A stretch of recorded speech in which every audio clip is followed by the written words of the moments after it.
Hey guys, Ryan here, and today I'm going to bring you a game on Malinovka Winter Standard Battle in the VK something. The Tier 5 heavy tank, and this is a continuation of my E50M grind. The reason I can't remember its name is, there's a lot of German VK tanks, and there's a lot of numbers and there's a lot of letters, and I always get confused as to which one's which. This is the VK3018, that's what it is. We were in a tier 6 game, so I'm not top tier, but I'm not like bottom tier, I'm not fighting tier 7, which is nice. I'm platooned with Curtis, who's in his premium French artillery. This is kind of my fault he had to play that. Because I'm playing tier 5, the Leffe is actually the only tier 5 tank he owns. But hopefully, I was hoping that we wouldn't have to play too many games at tier 5, because with XP boost, hopefully I'd be at tier 6 fairly soon. So that's my fault as to why Curtis has to play an artillery, which I'm sure isn't very fun for him. Then again, it's a Leffe, so maybe it is. This tank, like the DW2, it's quite slow, but the armor's okay, so you can side scrape, and the gun is actually really nice on this thing. That seems to be a common feature with a lot of German tanks. Even some of the lower tier German tanks tend to get really good guns for their tier, which allow you to fight higher tier tanks quite comfortably. One thing I did notice about this tank, it does not carry a lot of ammo. 45 rounds sounds like a lot. I kept almost running out quite a few times. Now, something as I mentioned, obviously Curtis and artillery, we're on Malinovka, that means the enemy have artillery. More specifically, 2 of them. And on this map, that's a bit of an issue. Now look at the mini-map where our TD is, to my right. See that black spot on the map? That's cover. That is a building that's just on the map in the way. Keep that building in mind, it's going to be very important later. Now something else you may have noticed is I've got binoculars on this tank. I didn't have much silver left after buying the tank, so I didn't want to put proper equipment on. I've also got a gun rammer as well. So I've got a gun rammer and I've got the binos for view range. At low tiers, well at every tier view range is important to me, but at low tiers it's more important. Even on heavy tanks, as you can see here, I'll use binoculars. And you will actually see why that works later. Now, as you'll see, I'm currently just trying to get some shots in at the enemy. I don't want to move too far up the hill in case I need to come back to base. Capture KV-1 gets spotted across the way. I wasn't expecting to hit that shot, but, you know, German accuracy and all that. Playing a little bit passive to begin with, but I've said before in many videos, when you play heavy tanks, it's kind of what you need to do.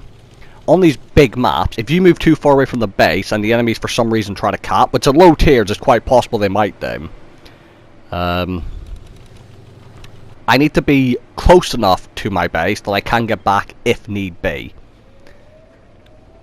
Because as you can see, someone is already capping. Cromwell running into the artillery. Not much I'm going to be able to do. I actually hit that first shot, and you see me switch to APCR. Now this isn't the most silver efficient method, but I've said before, in a lot of tanks, especially low tier tanks where shell velocity is a little bit shit, if I'm shooting at a fast moving tank at distance, like a light tank or Cromwell, I will load APCR to increase my shell velocity to hopefully allow me to hit them a bit easier. Now, if you look, you will see we are quite a few tanks down. But I'm on full health. And right now I'm spotted. And what I'm doing is, I'm moving left and right because there's 2 artillery. And I think they're both grills. And if you remember the DW2 video I posted, me and the grills do not have a very good relationship. Now, I'm coming close to the building, turning around for the Dicker Max. And now this building I was talking about earlier, I am now in cover. Very good shot by the enemy Jagdpanzer there. Hardly any of my tank was showing, but he hit me. Again, German accuracy. It's pretty good. Ping up Dicker Max. He has quite a scary gun, 300 Alpha I believe. So quite glad I was able to get rid of him before he got a shot into me. Now I don't want to block this KV-1, so I'm trying to back up, not get in the way of him, but before he touches me he dies. He has died in a very useful position for me. And you see I'm stopping and I'm waiting for binoculars to go up. Well, I'll try blind fire first, but you see, our base is being capped, and this is where binoculars come in. Move a little bit forward, put the binoculars up. You don't see them? I'm going to move a little bit forward, I'm going to put the binoculars up, I'm just going to rinse and repeat. Now, I actually ended up spotting him without the binoculars, and he doesn't spot me back. Something else I should note is, quite often, German tanks tend to have fairly decent view range for their tier as well. Even some of the German TDs, which usually aren't supposed to have view range, have really good view range. That's another nice thing about German vehicles. Most of the time, they get good view range for their tier. Now, I'm now 1v4. If I killed the T1 Heavy a few seconds later, I'm in a 1v5. But you will see, what I'm doing is, I'm staying near this building, because if I get spotted out in the open, I'm dead. Like, there's just no other way around it. So, I want to stay near this building in case I get spotted, and I'm going to sit in the bush, I'm going to put binoculars up. This is where the binoculars shine. Even in a heavy tank. Now what you're going to see me do is, I don't spot anyone, I'm actually going to back to this bush near the building here, because I want to make sure that no one's coming from the hill. So, I'm going to try and get view range up there as well. Going to do a quick sniper view to make sure I can see over there. I'm going to wait for binoculars. Now, it's not the most interesting gameplay, but it's intelligent gameplay. I'm already safe, and I can cover the base from this position. Well, air quotes, I'm already safe. Like, we all know how that worked out in the DW2 game. I spot the Churchill 1 with my binoculars over 400 meters. He has no hope of spotting me. Now, this game's become a bit of a carry moment, so APCR is loaded. Unfortunately, I didn't spot him early enough, and I don't have the DPM to kill him in time before he gets to cover. So that is a bit of a shame. The other issue is, as well as the 2 artillery and the Churchill, they actually have a tier 6 tank still left alive, who I've never seen, and I've no idea how many hit points he's got. I've been spotted, it's the German tier 6, and he's on full health. Now the Gorilla's coming right in for me, so I've got to drive round, and I don't really want to take a shot from him, but as I get round, I'm now exposed to the other Gorilla and the VK, so I've decided it's actually better for me to take the Gorilla shot than it is to take the shot from the other Arty and the VK. Repair my track to get in the cover, finish off the artillery, and now this very conveniently placed KB1 on our team who died here. As you can see, I can actually use his tank as cover whilst getting shots in, and his tank is actually blocking the shots for me, so shame I couldn't help him, but at least he died in a useful spot. Something to note, my 6th senses are going off. That's because my commander's dead. When your commander's dead, 6th sense doesn't work. However, I know I'm spotted, I know artillery can see me, and also if you look at the minimap, you can see that ring around me. That's the proximity detection ring. So, that's how I know I'm spotted. Because I'm spotting him through proximity detection, and if I can proximity spot him, he can obviously proximity spot me. Now, Arty actually gets a little bit of splash on me, so I know he's relocated. And as such, I'm going to come round to this side of the building.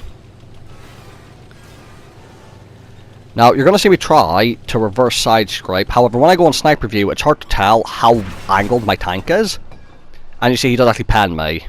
And damage my engine because I'm a German tank. So now, I'm a one-shot, I've got a damaged engine, I've got a dead commander, so no 6th sense. There's an artillery somewhere out there who's shown himself to be intelligent enough to relocate. And this was one of the most frustrating games I've ever played, because I want to go out and side scrape him, I want to fight him, but I know if I go round there, artillery will shit on me. So what I need is, I need the VK to come for me. And the other thing is, I know the longer I wait, the more chance there's of that Gorilla relocating again. Now, I'm backing up against the KV-1 to try and hide my hull so only my turret is showing, in case that VK comes round. And basically, it's just trying to guess, did the Gorilla go towards my side of the map, like my base, to relocate, or is he going back towards his base? Is it going to come from the left or the right? I don't know yet. All I can do is wait till he fires at me to find out and hope he misses. The fact the VK is waiting is very annoying as well. That's a good move on his part. Now, Arty has fired and he missed me, so now I know which direction he went. And because I know he's to where I'm looking now, my left of the screen, I know I can go around. Again, this KV-1 blocking a shot for me. He also blocked my shot. I see the enemy fire, so I go around and fire. I see him fire again. I'm just counting the shots here, basically. Bounce up floor plate. And now I'm on this side of the building because I know where the gorilla is, generally speaking. Now, hopefully he's going to start relocating again, as he's shown himself to be capable of doing. Arty very nearly got me there, so he's already relocated, so I'm going to dock back in the cover. Again, also using not just the building, but the dead KV-1. BK bounces. I'm going for the tracking shot. I hit it. But I'm a one-shot as well. He misses, I get the kill, and now I'm going to hug this building. I'm going to wait. Because I don't know if I'm still... Well, I know I'm still spotted at the moment. I'm just not going to know when I'm not spotted anymore because I don't have the sixth sense. So I'm just going to be extra safe and just wait. Because when I go unspotted, there's a chance the gorilla might fire a blind shot. So I was just waiting to see if he would do that. Now that's gone, I now have the very fun task of going after an artillery on when I have less than 100 hit points, a broken engine, and no sixth sense.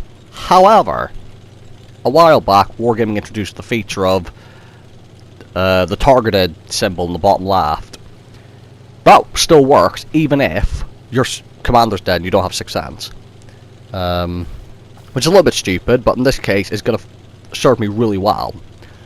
So, my plan is to get to this bush up here and activate binoculars and see if I can spot him.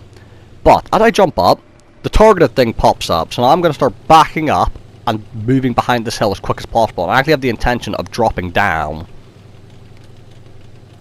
I'll keep an eye to the left of the screen. It turns out the gorilla had the same idea as me, he was just sat in a bush.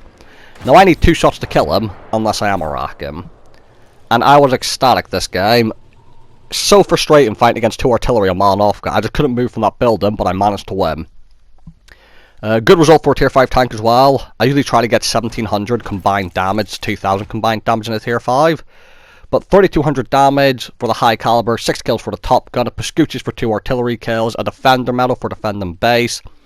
2200 base XP, and overall, really good game, and a pretty heavy carry on my part. So, thank you guys for watching.